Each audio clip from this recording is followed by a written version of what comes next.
Hello class, welcome to today's podcast. I hope you're all having a great day. With that being said, let's move on to our topic. Today, we're going to talk about intelligible pronunciation. When learning a second language, a good pronunciation is essential for others to understand the message you're trying to give. As a child, you develop the sound system of the language you were exposed to since birth. The sounds and rhythm of your first language became ingrained in you, as you heard and spoke that language every single day. When you start to learn a second language, English in this case, you naturally apply the sounds and rhythm of your first language to the second language. The problem is, English doesn't have the same sounds and rhythm as your first language.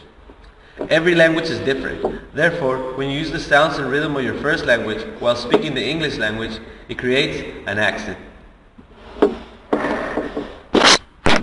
There are many different accents of English throughout the world. By learning the standard English accent, you will learn to speak English in a way that will be understood by all English speakers. For you to be effective in your English pronunciation, you must learn to speak English in a way that others will easily understand you. If your pronunciation is unclear, then your message will not be heard or understood. Learning the rules of pronunciation brings confidence to your speech because you know exactly what you have to do to be understood. The method of learning English pronunciation is different than the method of learning the English language. Learning the English language requires you to learn grammar. However, learning English pronunciation is about the individual sounds of English, which includes the unique vowels and consonants of the English language. And also, you must learn to use the correct rhythm of English. Every language has its own unique rhythm. For you to speak English fluently, you must learn how to use the rhythm of English. With few exceptions, according to experts, everyone is born with the ability to use the sounds and rhythm of any language. And as we mentioned before, accent is the carryover of the sounds and rhythm of the first language to the second language. If you want to speak English fluently, then you must learn to use the correct sounds and rhythm of English while speaking English. Now, let's move on to the topic of the day, the keys to learn good English pronunciation. First, we must talk about the sounds of English. There are 56 different sounds of English. Based on your first language, there are generally some sounds that tend to be difficult for you. They're the ones that you must work on the most. In order for you to say the words correctly, you must know the correct mouth movements for every sound.